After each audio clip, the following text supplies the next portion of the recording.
Hello, everyone. Today I have the pleasure of having with me Paul Koufos. He's actually an accountant. He is a CPA, licensed CPA, certified public accountant, and an enrolled agent.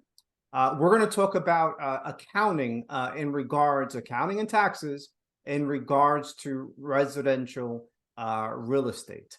He's been an accountant and involved dealing with taxes for more than 28 years. So welcome, Paul. Thank you for having me, Raphael. So yeah, I've been like Raphael said, I've been doing this for a long time, almost 30 years now, and yeah, I guess we could start. Yeah. So the first question that I'm going to ask him, we're going to split it up into two, which is if you have a primary residential, if you have an investment property.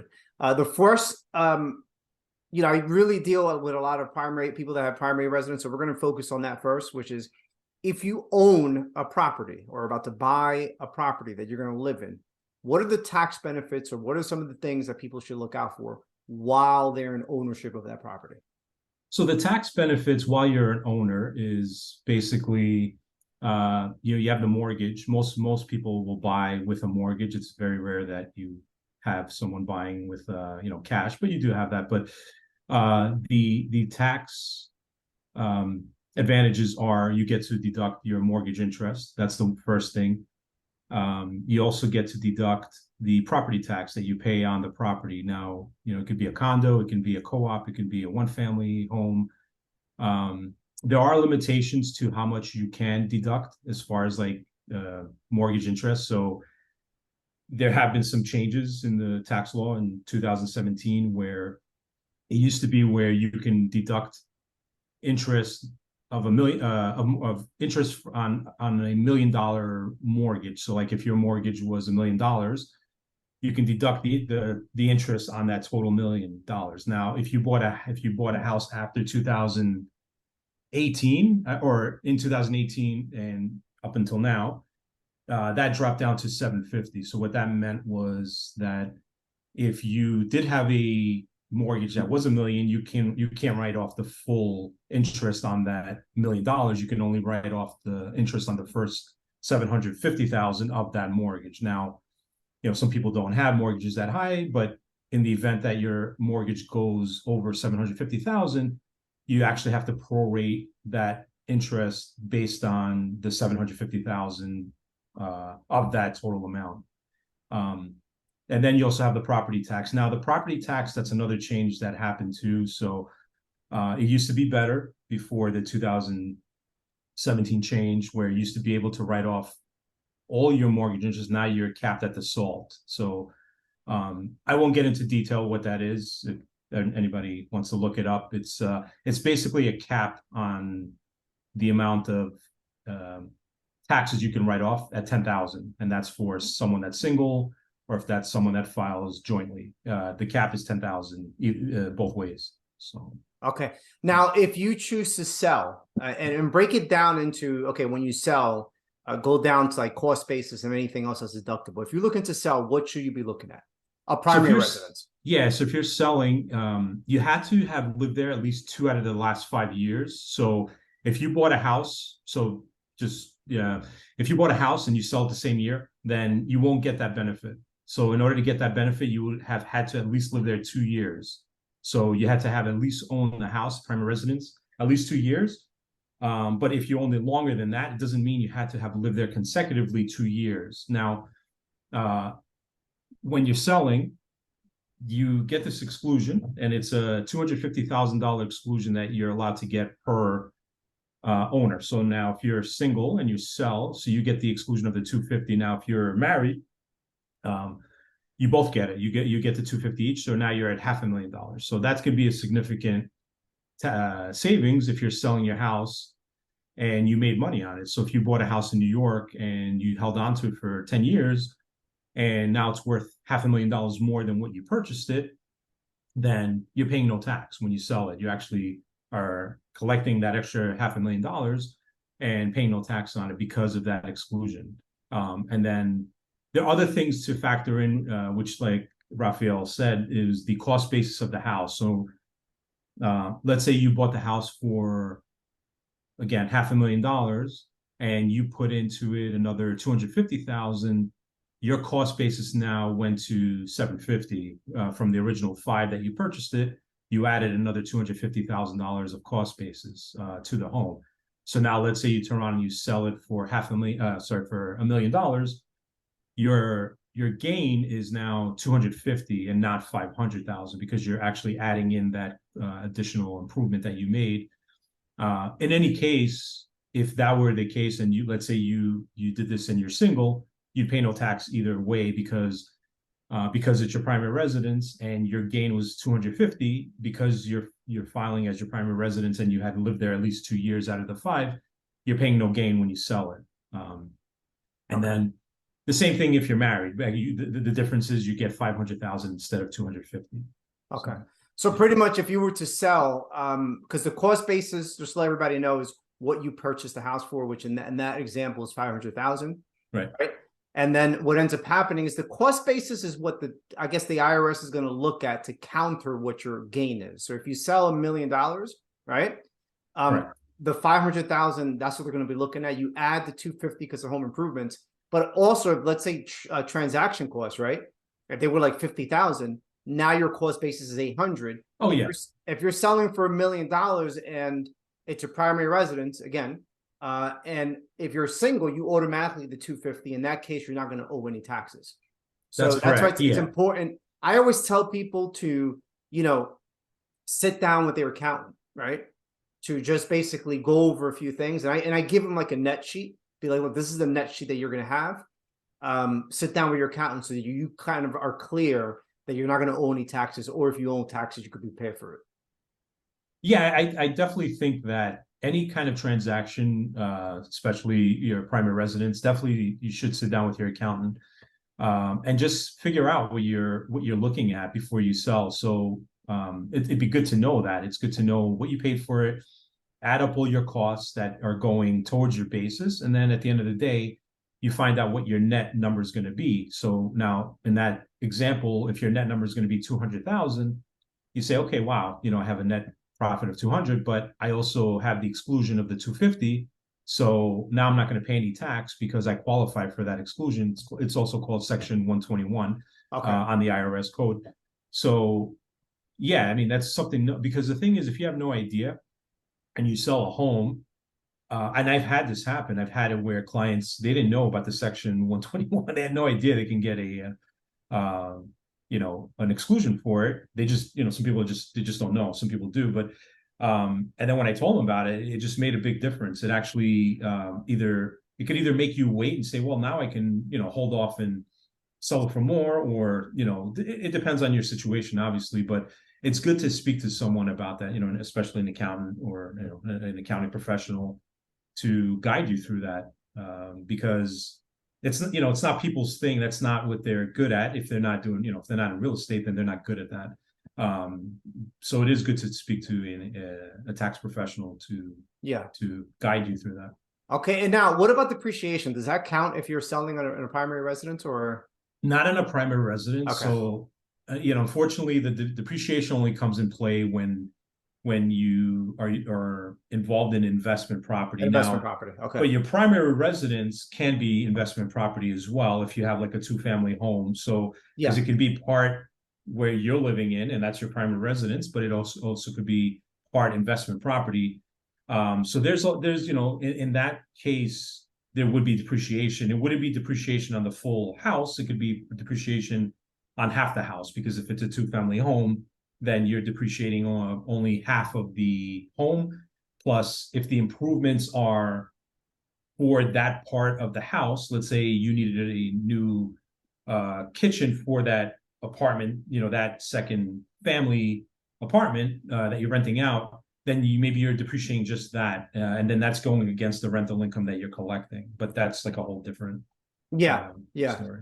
So that's something that and I think we spoke about this before. I mean, if you own a 2-family and you're living in one, and you're collecting income from another, but let's say you're not reporting that income, right? If you're reporting that income, let's say what happens when you sell? Like, give me a scenario when you sell that, and let's say if you're not reporting that income, what happens if you sell then?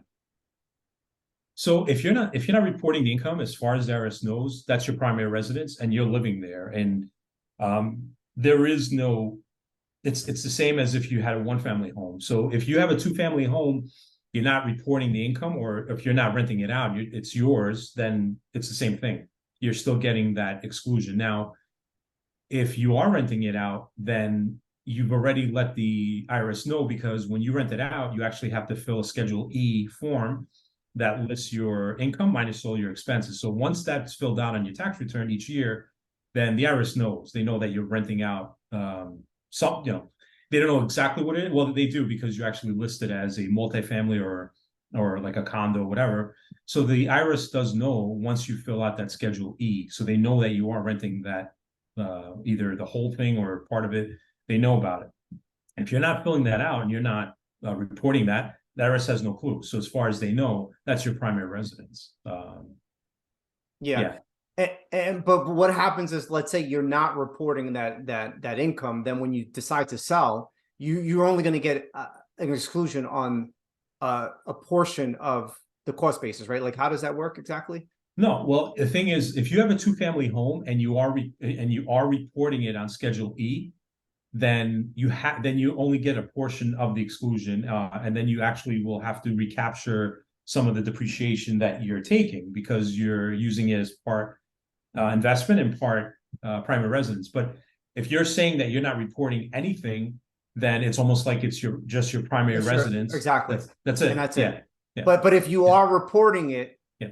what you have to make sure of and understand, right, is that now the IRS sees it as, It's part of investment property. part investment, Right. and you're not going to get the full exclusion. Correct. That's correct. So in that scenario, if you're making $1 million, right? How does that work? Like, let's say if you're buying it for 500 and you sell it for $1 million, how would that work exactly? So if you are reporting the unit on the second floor. Yeah, so there's a calculation to how much of the exclusion you'll get, but there's also something called depreciation recapture. So because the government allows you to take a depreciation against the rental income, they're saying, well, if you're selling it and you're making a profit on it, the part that you recaptured, the part that you depreciated. So like, let's say you depreciated for, I don't know, 5 years, and then you sold it. It was part part primary and part investment. They're saying, well, you got to deduct 90,000. Let's say 90,000 is the depreciation, or let's say for 5 years you're depreciating it for for 10,000 a year, so 50,000.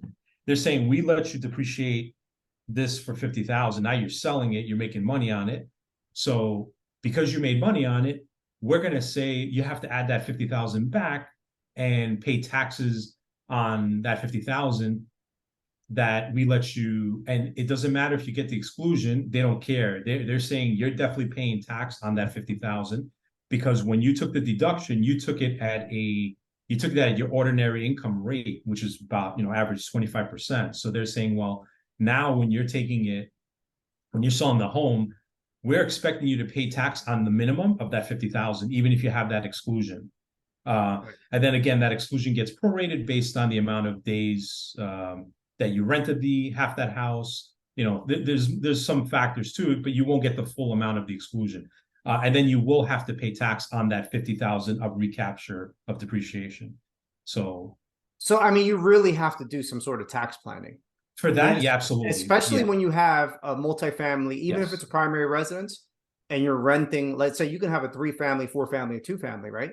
Yes. I mean, you really have to do some tax planning to make sure that there's no surprises when you decide, okay, oh well, I just want to sell, right? And now you're fully capitalizing on the tax benefits that you can have by owning this property and as an investment. And that's an investment, but as a primary resident, but you have a portion of it is being rented out. So therefore, it is a partial investment to the IRS. Yeah, that's correct. For them, they're giving you the upfront. It's not, when it comes to that, when you're taking depreciation, you could really think of it as kind of like defer. You're deferring, especially in New York, because in New York, properties will appreciate. I rarely see any properties in New York depreciate, like going depreciation in the sense of taking a deduction. It's really a paper deduction, as they call it. Yeah. You're taking it, the IRS is giving it to you, but they're saying, well, if you're going to sell, make money, we want it back. So they are giving it to you. It does give incentives for people to buy properties and invest because of that depreciation, because it does make sense. But like you said, there is a lot of planning to it. It's not as simple as just a primary one family home.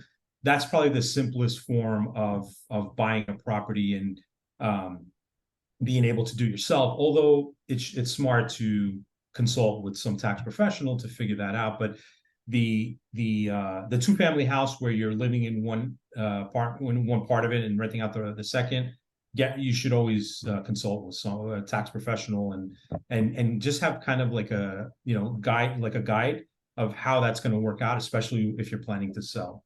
Okay. Now we're going to switch over, and this is going to be a little bit more brief because a lot of my clients are just primary residents. Sure. They don't. They do have investments, but that's not a big portion of my business. So, if you own an investment property, meaning that you do not live in it as your primary residence, is solely being used as an investment property while you own it, what are some things in regards to taxes, tax advantages that people should know about? So there's two types of you can have a short-term rental or long-term rental. I'm guessing most of your clients, they buy them for and serve them as long-term rentals. Yes, Is that yes, yeah, okay. yeah. So they probably have like tenants that take leases, year leases.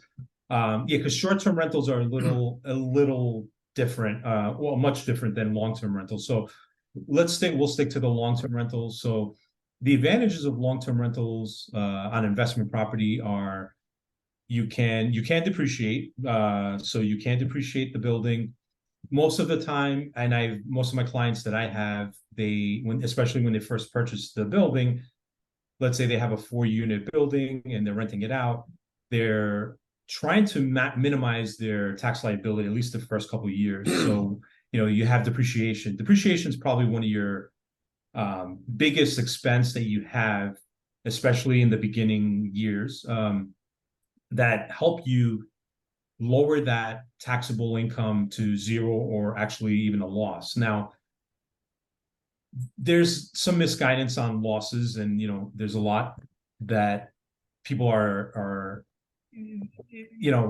they're misguided with how you can use a loss. Now, you can use a loss against let's say you're a W-2 employee and you file as a single person on your personal taxes, and you have, let's say, a rental property that has a loss of $15,000 because of depreciation and whatever it is.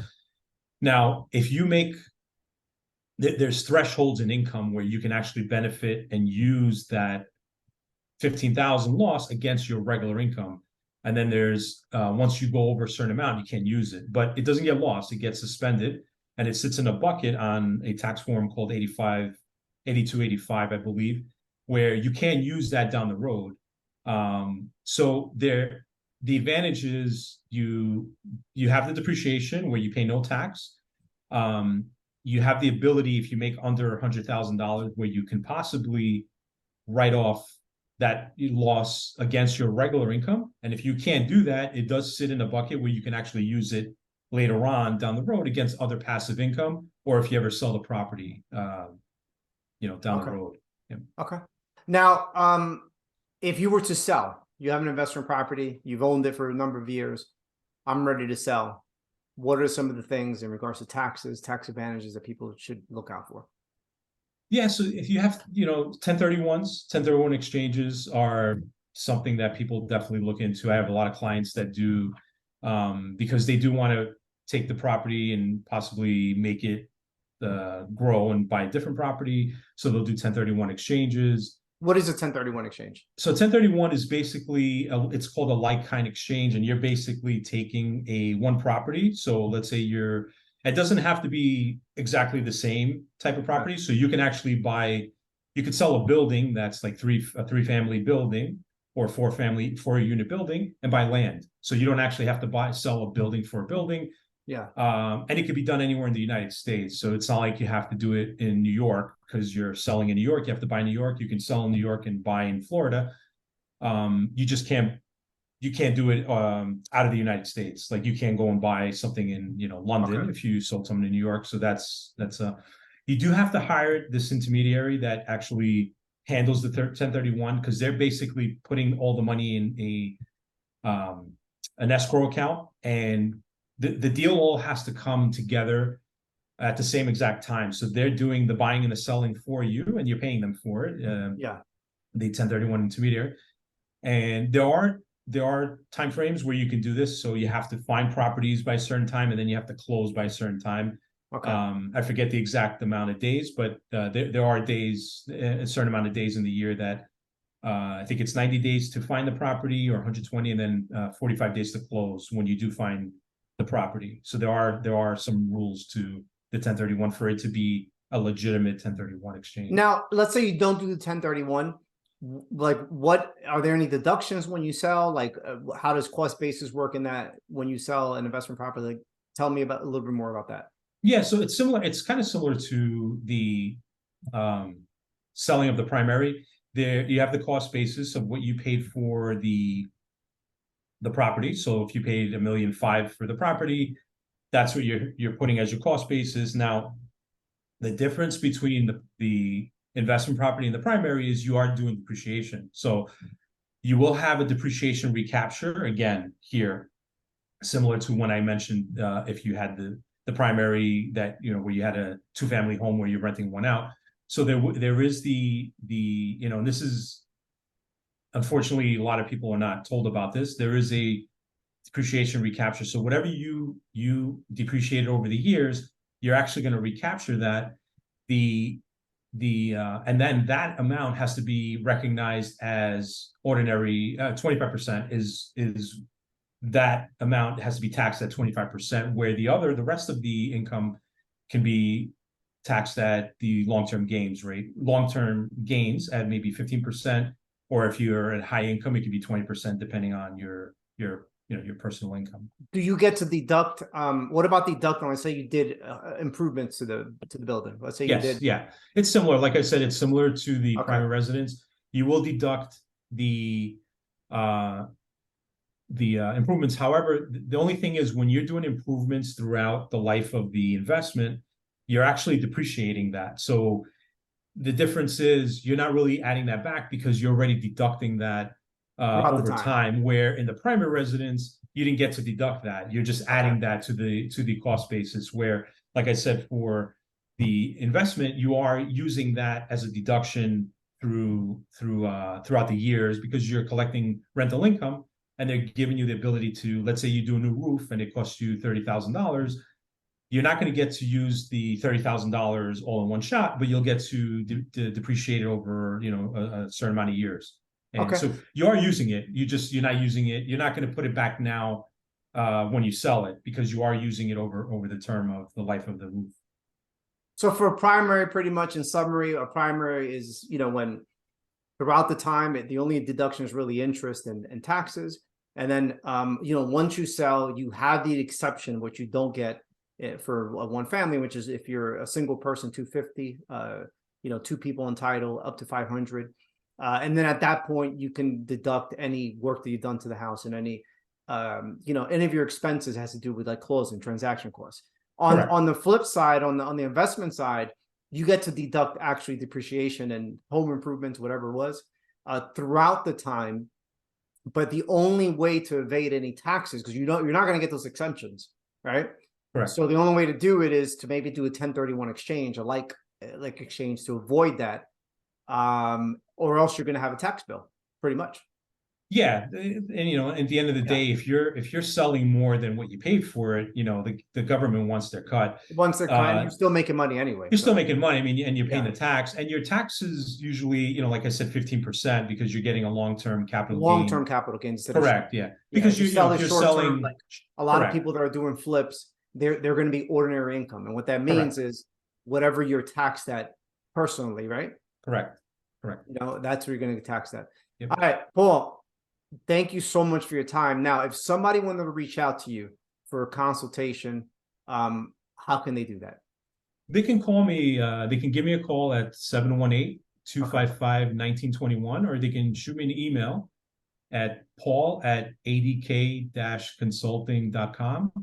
And they can even visit my website. My email's there too. It's www.adk-consulting.com. Okay, perfect. Well, we'll speak soon, okay?